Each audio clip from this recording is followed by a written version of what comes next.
Assalamualaikum warahmatullahi wabarakatuh.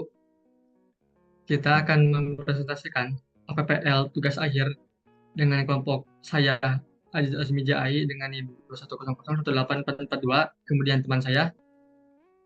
Kepada Harja dengan yang 425. Kita dari kelas I dengan nama aplikasi adalah Easy Healthy. Next slide.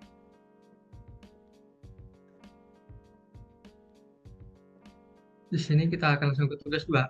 Di sini disuruh membuat sebuah alur bisnis dari yang awalnya buruk atau yang kurang diharapkan, bukan yang terbaik. Di sini kita bisa dilihat prosesnya sangat rumit.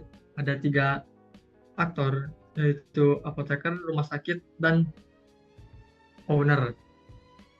Kemudian next slide. Di sini tugas proses alur bisnis yang diharapkan. Di sini sudah diperbaiki, yang dimana menjadi sebuah aplikasi berbasis online.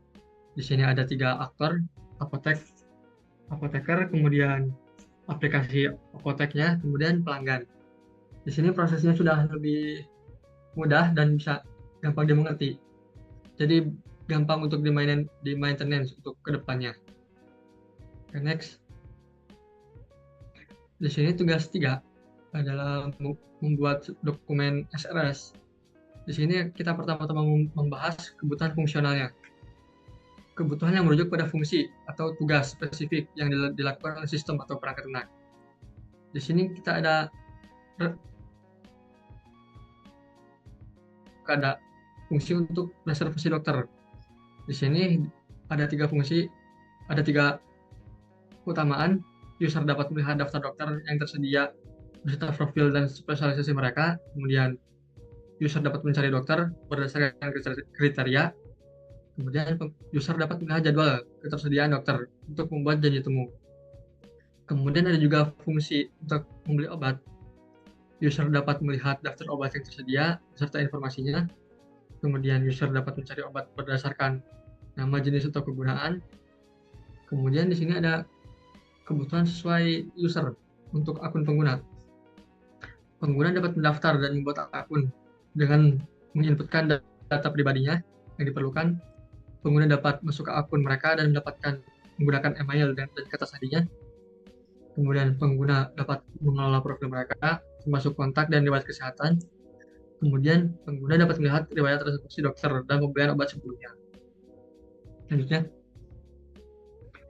di sini menjelaskan kebutuhan non-fungsional, kebutuhan yang tidak berkaitan dengan fitur atau fungsi khusus sistem, tapi berkaitan dengan kualitas sistem secara keseluruhan.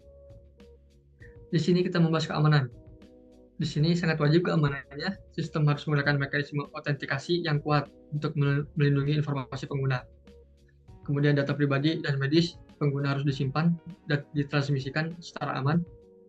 Kemudian sistem harus mengimplementasikan otorisasi yang tepat untuk mengakses fitur tertentu.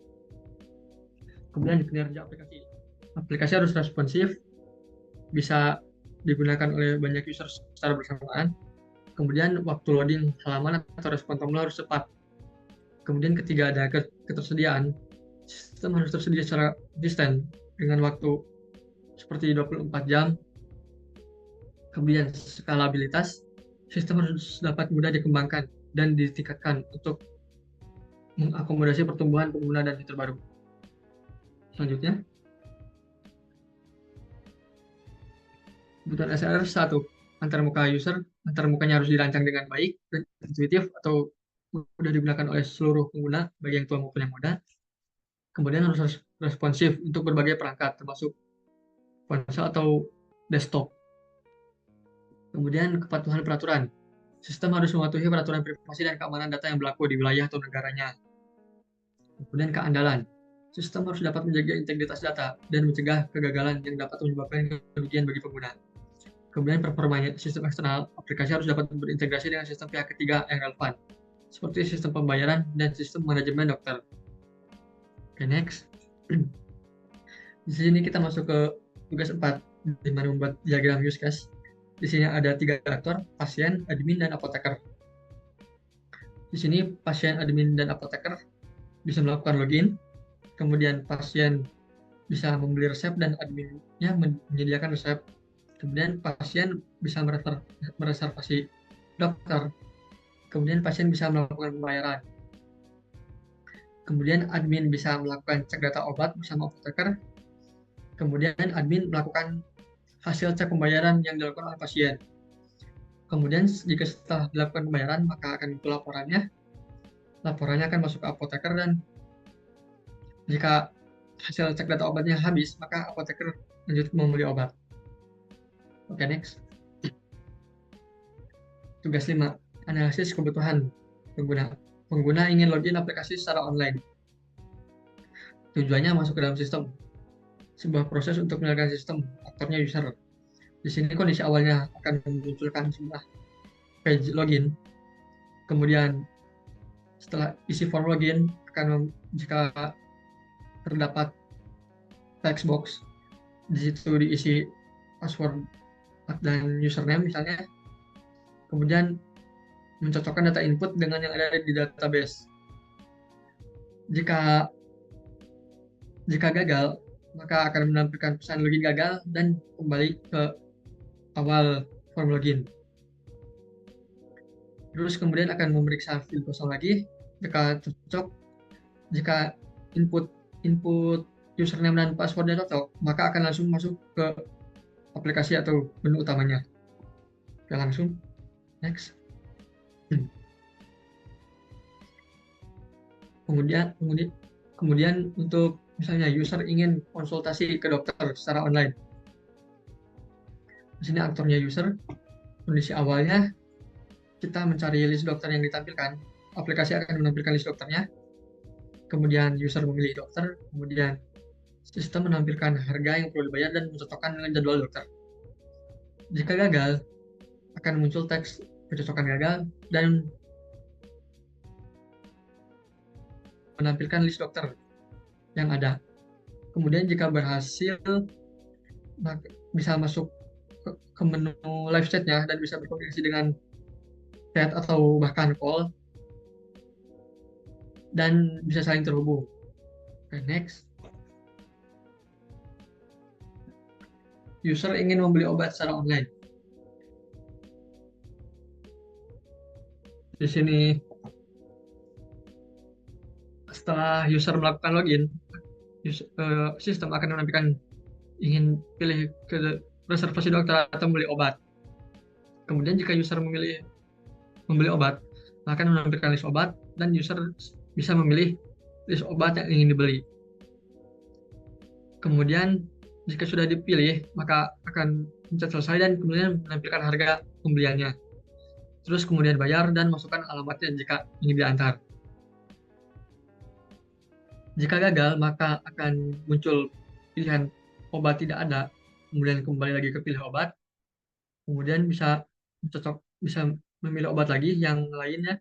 Jika obat yang dipilih ada, selesai, kemudian bayar dan masukkan alamatnya dan obat akan dikirim. Next. User ingin dapat memeriksa jadwal dokter, buat janji temu dengan dokter secara online. Setelah user melakukan login, kemudian akan muncul pilihan dokter atau obat seperti yang sebelumnya. Kemudian kita memilih dokter untuk reservasi dokter. Kemudian sistem akan menampilkan listnya. Kemudian user bisa memilih dokternya, kemudian memilih jam temu. Jika sudah, pencet selesai dan sistem akan menampilkan harga. Kemudian kita bayar. Kemudian user bisa datang ke rumah sakitnya atau tempat dokter tersebut berada. Jika gagal, maka akan muncul tulisan jam temu tidak cocok. Kemudian akan dialihkan lagi untuk memilih dokter kembali. Kemudian menampilkan list dokter dan memilih dokter lagi dari awal sampai selesai. Next. User ingin dapat melihat riwayat pembayaran atau resep obat yang diberikan oleh dokter sebelumnya secara online. Sudah user melakukan login atau daftar, akan memunculkan pilihan dokter, obat, atau profil. kemudian kita memilih usernya harus memilih profile, kemudian ada fitur menampilkan riwayat pembayaran obat, atau riwayat pemilihan dokter. Kemudian kita memilih riwayat pembayaran dan akan ditampilkan riwayat pembayaran yang pernah dilakukan. Kemudian jika ingin yang lain bisa memilih kembali dan memilih dari 3 fitur yang ada.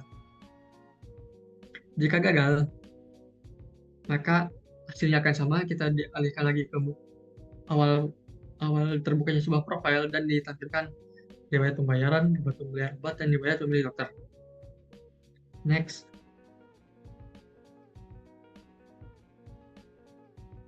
Tugas 6, deskripsi use case. Di sini ada fitur login, yaitu aktornya pasien, admin, apoteker. Di sini agar bisa melakukan login, agar bisa menggunakan aplikasi. Normalnya, aktor menginisiasi proses login agar bisa menggunakan aplikasi. Alternasinya, menghubungi admin agar bisa melakukan proses login. Ini prakondisinya adalah aktor ingin menggunakan aplikasi. Kemudian poskondisinya adalah membeli obat, bereservasi dokter, atau melihat histori. Kemudian resep, aktornya pasien dan admin. Untuk melakukan pemilihan atau membeli obat. Normal kasusnya, pasien membeli obat yang ingin dibeli, kemudian dibuatkan catatan stroke oleh admin. Alternatifnya, memilih kembali obat yang dibeli, kemudian tunggu prosesnya. Prakondisinya adalah pasien ingin membeli obat karena sakit, terus kondisinya membatalkan pembelian, dan lanjut berat. Kemudian reservasi dokter.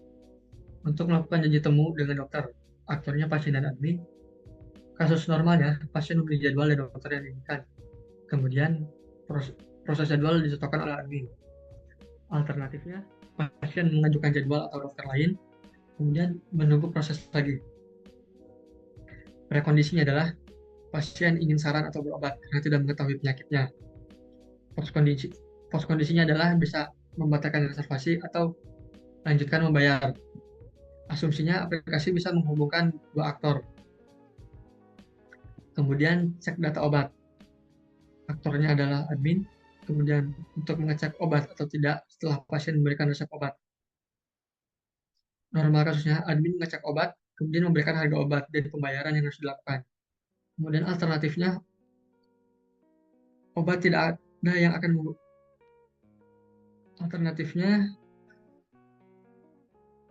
obat tidak akan diperiksa oleh admin, kemudian mengulangi pembayaran yang harus dilakukan. Prakondisinya adalah pasien ingin membeli obat dan aplikasi. Kemudian next, membeli obat. Di sini aktornya owner atau admin. Deskripsinya membeli obat jika tidak ada obat. Jika obat tidak ada, owner mendapatkan list obat kosong, kemudian membeli obatnya. Alternatif kursi obat tidak ada dimanapun. Prekondisinya jika obat tidak ada, maka postkondisinya mendapatkan obat diberikan admin. Kemudian pembayaran. Aktornya admin dan pasien. Pasien melakukan pembayaran dan admin membayar harga total yang harus dibayar. Kemudian normal kasusnya, admin memberikan harga total yang harus dibayar, kemudian pasien melakukan pembayaran. Alternatifnya, pasien membeli obat lain, kemudian admin memberikan harga total lain. Prakondisinya adalah pasien ingin melakukan pembayaran dari aplikasi. Kemudian postkondisinya batalkan pembelian dan lanjut membayar. Asumsinya adalah aplikasi bisa menghubungkan 3 aktor. Kemudian use laporan. Di sini aktornya 1, kemudian deskripsinya untuk melihat pembayaran dan obat apa saja yang sudah terjual. Kasus normal ya, pembayaran berhasil, kemudian mengeluarkan laporan untuk diberikan kepada apoteker atau ownernya. Kemudian alternatifnya menghubungi admin karena laporannya tidak muncul. Kemudian prekondisinya, setelah pasien melakukan pembayaran, owner ingin mendapatkan laporan pembayaran dan obat masuk dan keluar. Kemudian postkondisinya, mendapatkan laporan atau laporan tidak keluar. Next.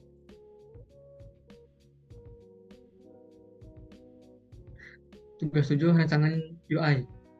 Berdasarkan diagram activity, ini adalah contoh diagram activity-nya.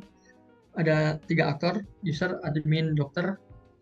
Di sini dimulai dari user melakukan login, kemudian dokter melakukan login, yang dimana hasil loginnya itu diterima admin, yang kemudian bisa melakukan reservasi dokter, di mana usernya bisa melakukan reservasi dokter dan kemudian membeli obat.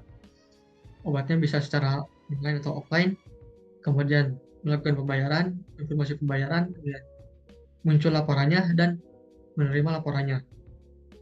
Okay, next.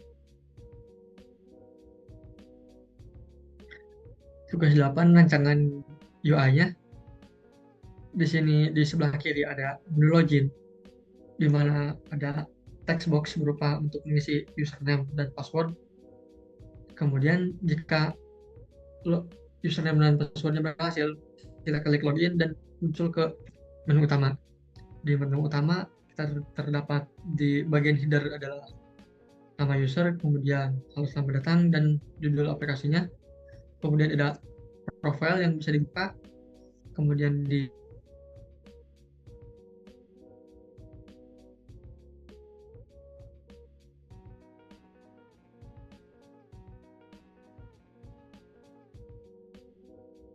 untuk menjadwalkan cek kesehatan user. Kemudian di bawahnya lagi ada logout dan exit untuk keluar dari aplikasi.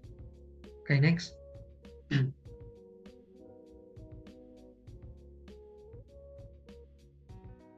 Delapan, rancangan user interface. Di sini di sebelah kiri ada menu beli obat. Jika kita tadi di menu utama klik menu beli obat, maka kita akan muncul yang paling sebelah kiri. Di situ ada sebuah text box untuk search nama obat, kemudian ada tipenya, obat dewasa, obat anak, atau obat hewan.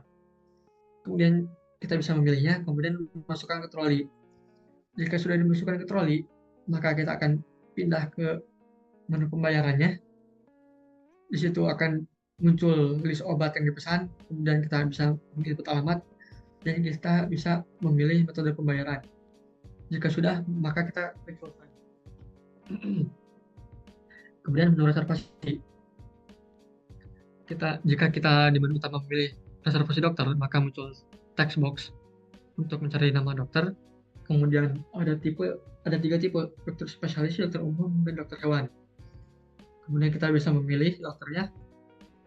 Jika sudah, kita pindah ke menu pembayaran, maka akan muncul nama dokter yang dipesan. Kemudian kita bisa memilih tanggalnya. Jika sudah, maka kita bisa memilih metode pembayarannya. Jika sudah, maka klik selesai. Okay, next. Tugas 9, rancangan kelas diagram. Di sini terdapat 7 kelas yang terbentuk. Dari yang paling kiri, kita ada kelas pasien dengan isi datanya berupa ID, nama, dan alamat, yang kemudian bisa diedit dengan sebuah fungsi tambah data, tampil data, dan edit data, atau hapus data. Kemudian ada kelas sistem. Di situ untuk menampilkan nama dokter dan nama obat. Kemudian untuk membawa ID dokter dan ID obat.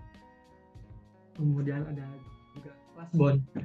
Di sini berisi data pasien, dokter, obat, dan harganya. Kemudian ada kelas pembelian. Berisi pasien, dokter, obat, jumlah, dan harganya. Di sini untuk bisa ditambahkan tambah pembelian, tampil pembelian, dan hapus pembelian. Kemudian tambah jumlah uang, saldo. Kemudian tampilkan jumlah. Kemudian pindah ke gambar kanan, ada kelas obat berisi ID obat, nama, harga, dan stoknya. Kemudian tampilkan obat.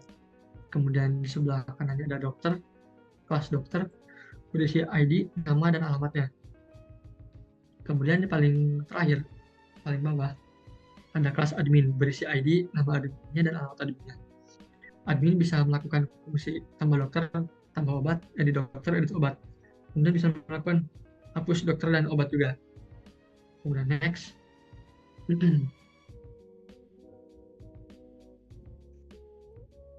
Tugas 10, relasi antar kelas. Di sini semua kelasnya sudah direlasikan antar kelasnya, yang dimana kita menggunakan 3 relasi, yaitu asosiasi, berarti bahwa sebuah objek menggunakan objek yang lain. di mana objeknya memiliki life cycle-nya sendiri dan tidak ada yang bertindak sebagai owner. Di sini yang punya relasi asosiasi adalah pasien ke sistem, kemudian sistem ke obat dan dokter, kemudian admin ke obat dan dokter. Kemudian ada agregasi bentuk hubungan yang khusus dari asosiasi di mana sebuah objek memiliki life cycle-nya sendiri, tapi dengan kepemilikan kelas child dan tidak memiliki kelas parent-nya. Di sini pembelian teragregasi dengan sebuah sistem, yang artinya pembelian itu adalah dimiliki oleh kelas sistem. Kemudian karena jika sebagai pasien kita menggunakan sistem, maka akan muncul hasil pembeliannya. Kemudian ada juga yang menggunakan relasi dependensi. Relasi antar kelas di mana satu kelas membutuhkan atau bergantung pada kelas lainnya, tapi ketergantungannya tidak timbal balik. Yaitu ada kelas bond, yang dimana dependensi ke kelas pembelian, yang artinya ketergantungan. Karena kelas bond adalah hasil riwayat pembeliannya. Oke, next. Selanjutnya akan dijelaskan oleh Siva Detra. Oke, terima kasih. Sekarang untuk tugas 8 yaitu sequence diagram. Sequence diagram dari aktor user menggunakan aplikasi HCI Kesehatan dimulai dari proses login hingga proses pembayaran selesai. Seperti yang bisa dilihat di gambar, yang pertama, user melakukan login kepada aplikasi atau sistem. Nanti sistem akan memverifikasi akun ke admin. Kalau akun berhasil, maka bisa langsung diteruskan kepada beli obat dan melakukan chat. Jika akun salah, akan kembali lagi ke login. Nah, jika berhasil kan tadi sudah melakukan cek dulu apakah obatnya ada atau tidak dari aplikasi ke admin. Jika obat ada, maka bisa langsung melakukan reservasi. Jika obat kosong, obat dipilih gagal dan akan kembali lagi ke pembelian obat. Nah, jika sudah berhasil tadi reservasinya, nanti melakukan cek jadwal dan dokter ada. Jika user ingin melakukan reservasi dokter. Di sini dokter dan jadwal tersedia. Nah, jika sudah tersedia, reservasi dipilih akan sukses dan reservasi terpilih. Jika gagal, dokter dan jadwal penuh dan reservasi dipilih gagal dan akan kembali lagi ke menu homepage. Jika berhasil, nanti akan disuruh mengisi profil dulu, nanti sistem akan menyimpan profil. Jika profil disimpan, bisa melakukan pembayaran. Nanti setelah melakukan pembayaran, sistem akan mengupdate data obat atau data dokter yang direservasi, jadi tidak bisa dipilih lagi. Nah, jika sudah selesai, akan keluarlah stroke dan pembayaran berhasil. Lalu ada software costing dan estimation aktor. Yang kita memiliki 4 aktor, yaitu 4 aktor kompleks. Yang pertama admin, konsumen, dokter, dan apotik. Jadi di sini calculated AW-nya adalah 12 dari 3 kali 4. Di sini tertulis kompleksnya 3, konsumen, admin, dokter, dan apotik dengan aktor nama itu. Untuk selanjutnya, software costing dan estimation UCP atau unadjusted use case point calculated use case point, yaitu calculated UCP-nya adalah 45. Di sini kami mengisi simpelnya 5 dikarenakan simple use case up to 3 transaction. Lalu ada average yang number of use case-nya 2 dari 4 sampai 7. Lalu kalkulator akhirnya yaitu 45. Software costing dan estimation TCF. Yang pertama ada distributed system required, yaitu semakin sistemnya butuh banyak infrastruktur untuk simpan data, nilainya semakin tinggi. Hanya pakai CPU versus VS harus pakai GPU, nilainya pasti beda. Database hanya disimpan di single storage. Multiple storage pasti nilainya beda. Lalu yang kedua ada response time is important. Semakin pentingnya respon time jadi ukuran keberhasilan sistem. Nilainya semakin tinggi. Contoh waktu loading page sampai muncul konten. Lalu end user efisiensi, semakin pentingnya pemahaman bahwa user harus cepat dan merasa mudah pakai aplikasi ini, nilainya semakin tinggi. Tapi kalau tidak penting dengan itu, sistemnya yang penting komplit.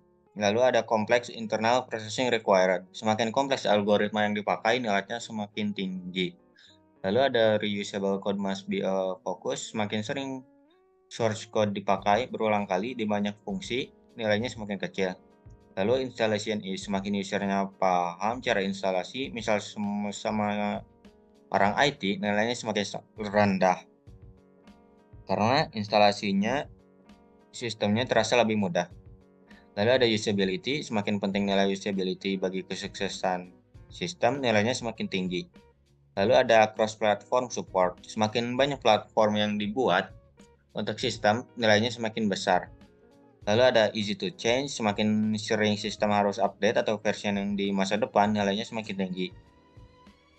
Lalu ada highly concurrent, semakin banyak transaksi data yang harus melalui proses commit database secara simultan, nilainya semakin tinggi. Misal, banyaknya transaksi nasabah yang ditransfer, lalu tarik tunai lewat internet banking atau ATM yang mesinnya ada di mana-mana. Lalu ada custom security, semakin banyak level keamanan yang diterapkan, nilainya semakin tinggi. Lalu dependence on third party code, semakin banyak source code yang dipakai dari sumber eksternal atau dari luar, nilainya semakin rendah. Semakin ringan programmernya berpikir pemecahan masalah. Lalu ada user training, semakin sulit usernya diajari, nilainya semakin tinggi. Nah, ini yang sudah kami masukkan. Kami distributed sistemnya 1, respon time-nya 2, end user efisiensinya 3, kompleks internalnya 1, reusable code must be a focus 3, lalu installation is 1, usability 2, cross platform support 1, easy to change 3, highly concurrent 3, custom security 3, dependence on party code-nya 0, lalu user training-nya 1. Jadi kalkulator TCF-nya 0,845. Lalu ada software costing dan estimation EF. Yang pertama yaitu familiarity with the project, semakin lama pengalaman programmer, nilainya semakin tinggi. Lalu ada application experience, semakin lama pengalaman programmer mengerjakan project software yang serupa, nilainya semakin tinggi. Lalu ada programming experience, semakin lama pengalaman tim mengerjakan project berbasis object-oriented programming, nilainya semakin tinggi. Lalu ada lead analyst capability, semakin senior lead analyst, nilainya semakin tinggi. Lalu ada motivation, semakin tinggi motivasi tim, nilainya semakin tinggi. Lalu ada stable requirement, semakin tinggi nilai yang diberikan menandakan requirement sistemnya semakin banyak berubah, sehingga akibatnya pekerjaan semakin banyak. Lalu ada part-time staff, semakin tinggi nilai yang diberikan menandakan semakin banyak staff yang direkrut secara part-time. Lalu ada difficult programming language, semakin tinggi nilai yang diberikan menandakan bahasa programan yang dipakai mempunyai tingkat kesulitan yang semakin tinggi. Ini yang kami isi, familiarity with project-nya 2, application experience-nya 3, OO programming experience-nya 2, lead analysis capability 3, motivasinya 4, stable requirement 2, part-time staff, dan difficult programming language-nya 0. Jadi calculated EF-nya 0,92. Untuk final calculation-nya, kita masukkan dulu terlebih dahulu TCF-nya yaitu 0,845, EF-nya 0,92, UCP-nya 45, dan AW-nya 12. Jadi use case points-nya yaitu 44,3. Lalu host of effort per use case-nya 10. Jadi host of effort-nya yaitu 443. Lalu di sini work time per day-nya kita masukkan 10 per jam per hari. Jadi estimasi harinya yaitu 45 hari. Lalu untuk cost per UCP-nya yaitu 250.000. Jadi estimated cost-nya yaitu 11.077.950. Lalu ada usability testing. Yang pertama ada time completion-nya, kita mengajukan dulu 5 responden. Yang pertama, berapa lama Anda bisa memahami page login dan lain-lain. Untuk soalnya di sini ada 8, 5, 5, 10 untuk time completion yang mereka isi di form itu. Lalu hasil tes berdasarkan time completion. Nah, pertanyaannya ada berapa? 5. Ada 5. Berapa lama Anda memahami page login, berapa lama Anda memahami homepage, berapa lakukan pemilihan obat, lakukan reservasi dokter, lakukan pembayaran. Nah, ini untuk hasilnya. Lalu usability testing rata-rata time completion-nya, yang pertama untuk responden 1 yaitu melakukan tugasnya selama 45 detik. Lalu untuk yang kedua 65 detik, yang ketiga 135 detik, dan yang keempat dan kelima 120 detik. Jadi rata-ratanya itu 97 detik. Setiap task kami melimit 20 detik. Jika kurang dari 20 detik, maka interface-nya mudah dimengerti. Dan jika lebih sulit dimengerti. Jadi 20 detik kali 5 task sama dengan 500 atau 100 dikali jumlah responden 5 juga. Jadi 100 detik. Lalu hasilnya rata-rata yaitu 97. Jadi kesimpulannya karena di bawah nilai total limitnya 100 tapi tidak terlalu jauh, maka bisa dibilang lumayan mudah digunakan atau mendekati tingkat kesulitan yang biasa saja. Lalu untuk usability testing yaitu usability score. Nah, berdasarkan kesimpulan berdasarkan nilai, pertanyaan pertama, user mungkin akan sering dengan nilai 4,2 yaitu tinggi. User mungkin akan sering menggunakan aplikasi ini. Lalu untuk pertanyaan kedua, yang pertanyaan negatifnya yaitu 2,6. Aplikasi ini mungkin lumayan sulit digunakan.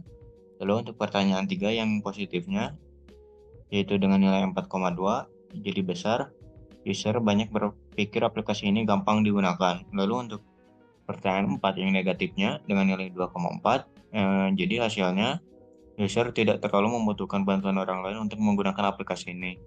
Lalu untuk pertanyaan kelima dengan nilai 4,2, jadi user setuju bahwa aplikasi ini sudah terintegrasi dengan baik. Lalu untuk pertemuan 6 dengan nilai 1,4,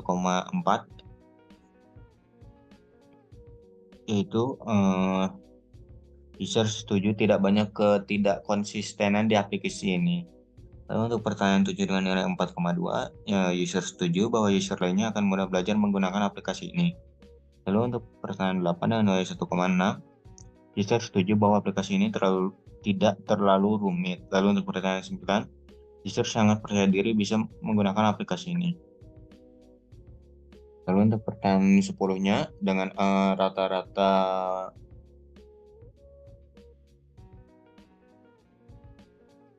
10 dengan rata-rata 2, jadi user juga tidak setuju juga. Sekian dan terima kasih dari kelompok kami. Wabillahi taufiq wal hidayah. Wassalamualaikum warahmatullahi wabarakatuh.